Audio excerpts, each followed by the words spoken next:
আসসালামু আলাইকুম। কী অবস্থা ভাই বেরাদাররা, সবাই ভালো আছেন তো?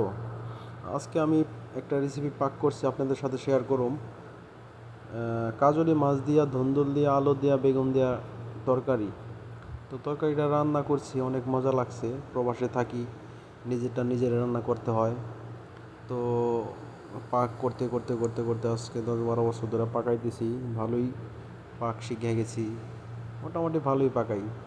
এই এখন দিয়ে দিলাম কাজলি মাছ, ধুন্দুল কষাইছি অনেকক্ষণ, পেঁয়াজ আদা রসুন দিয়া ভালো করে কষাইয়া। এরপরে ফার্স্টে কাজলি মাছ কটা হালকা উপরে দিয়া নিবু নিবু জাল দিয়া অনেকক্ষণ কষাইছি। কষানোর পরে মাছ কটা আমি হালকাভাবে উঠাইছি যাতে মাছগুলি ভেঙে না যায়। তারপরে আমি সবজিগুলি ধুয়ে রাখছি, কেটে কুটে ধুয়ে রাখছিলাম।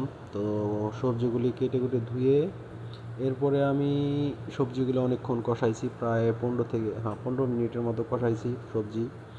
15-20 মিনিটের মতো কষানোর পর যখন একটু পানিটা ঝোল ঝোল আঠা আঠা হয়ে গেছে, তখন আমি আবার পানি দিছি। পানি দেওয়ার পর পানিটা যখন বলক আসছে, তখন আবারও আমি মাছগুলি দিয়ে দিচ্ছি। আপনারা দেখছেন, মাছগুলি দিয়ে দেওয়ার পর হালকাভাবে নরমভাবে নাড়াচাড়া করছি। নাড়াচাড়া করার পর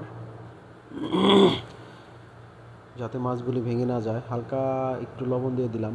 যাতে একটু লবণ আমার একটু কম হয়ে গেছে, তো লবণ ছিটিয়ে একটু চামচ দিয়ে নাড়াচাড়া দিছি। এখন আমি উপরে হালকাভাবে টমেটোগুলি দিয়ে দিব। ওই যে স্লাইস করে কেটে রাখছিলাম টমেটো, সুন্দর করে সাজিয়ে টমেটোগুলি দিয়ে দিলাম। এরপরে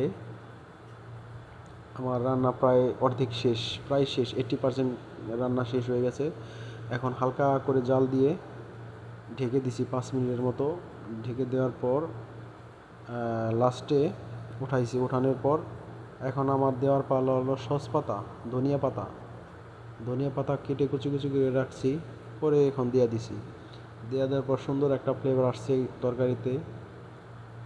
তরকারিটা শেষ, রান্না প্রায় শেষ। এখন আমি জালটা বন্ধ করে দিব। বন্ধ করে গোসল করে হালকাভাবে গরম ভাত দিয়া তরকারিটা খাবো।